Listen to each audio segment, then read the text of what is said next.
Hello అండి, నమస్తే. Welcome to my channel. ఈరోజు రెసిపీ అందరికీ ఎంతో నచ్చే టిఫిన్స్ అల్లం పచ్చడి. ఇది నెల రోజుల వరకు నిల్వ ఉంటుందండి. మరి దీన్ని ఎలా చేయాలో చూద్దామా? నా వీడియోని మొదటిసారి చూస్తున్నట్లయితే నా ఛానల్ని సబ్స్క్రైబ్ చేసుకోండి. అలాగే బెల్ బటన్ క్లిక్ చేస్తే నేను పెట్టిన ప్రతి వీడియో మీకు నోటిఫికేషన్ లాగా వస్తుంది. నా వీడియోస్ ఏవి మిస్ అవ్వకుండా చూడొచ్చండి. ఇప్పుడు రెసిపీ చూద్దాం. అల్లం పచ్చడికి ముఖ్యంగా కావాల్సినవి 1 కప్పు చక్కగా కడిగి ఆరబెట్టుకున్న అల్లం ముక్కలు, అలాగే 1 కప్పు చింతపండు, 1 కప్పు బెల్లం. ముందుగా చింతపండుని చక్కగా కడిగి వేడి నీళ్లు పోసి నానబెట్టుకోవాలండి. వేడి నీళ్లు పోయడం వల్ల చింతపండు తొందరగా నానుతుందండి. ఒక కడాయి తీసుకొని అందులో 3 టేబుల్ స్పూన్స్ ఆయిల్ వేసి వేడయ్యాక 1 టేబుల్ స్పూన్ శనగపప్పు వేసి వేయించుకొని అందులో 1 టేబుల్ స్పూన్ మినపప్పు కూడా వేసి వేయించుకోవాలండి.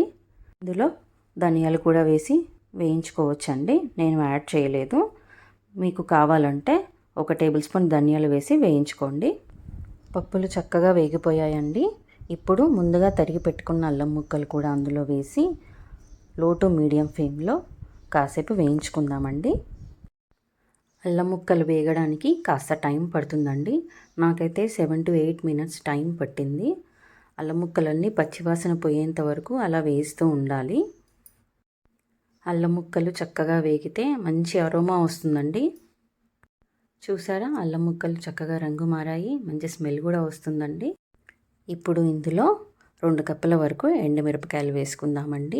ఈ ఎండుమిరపకాయలని ఒక 2 నిమిషాల వరకు లో ఫ్లేమ్లో చక్కగా వేయించుకోవాలి. ఎండుమిరపకాయలు చక్కగా పొంగినట్టుగా అవుతాయి.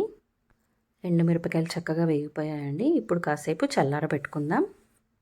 ఇప్పుడు ఒక మిక్సీ జార్లో కొన్ని వెల్లుల్లి రెబ్బలు, అలాగే 1 స్పూన్ జీలకర్ర, ముందుగా వేయించి పెట్టుకున్న అల్లం ముక్కలు, ఎండుమిర్చి, పప్పులు అన్నీ వేసి 1 కప్పు బెల్లం తురుము, అలాగే 1 కప్పు చింతపండు గుజ్జు కూడా వేసి కొద్దిగా వేడి నీళ్ళు పోసి మెత్తటి పేస్ట్లా చేసుకోవాలి. వేడి నీళ్ళు పోయడం వల్ల పచ్చడి తొందరగా పాడవదండి. ఇందులో 2 స్పూన్ల వరకు ఉప్పు కూడా వేసి మెత్తగా నేను మిక్సీ పట్టానండి. ఇప్పుడు దీన్ని పోపు పెట్టేద్దాం.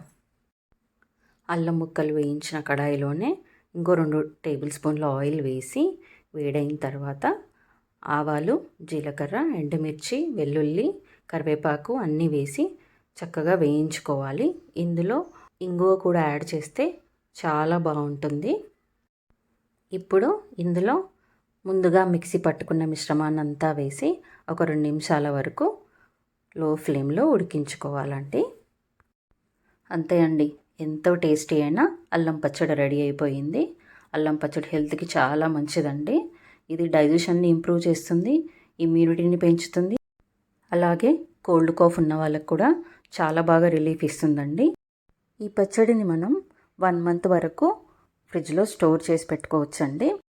మనం టిఫిన్స్లోకి తినాలనుకున్నప్పుడు కాస్త పచ్చడి బౌల్లోకి తీసుకొని కొద్దిగా వాటర్ యాడ్ చేసుకొని పల్చగా కలుపుకుంటే సరిపోతుంది. మరి ఇంత మంచి హెల్తీ రెసిపీని ఖచ్చితంగా ట్రై చేస్తారు కదా. ఇంకో మంచి హెల్తీ రెసిపీతో నెక్స్ట్ వీడియోలో కలుద్దామండి. నా రెసిపీ మీకు నచ్చినట్లయితే లైక్ చేయండి.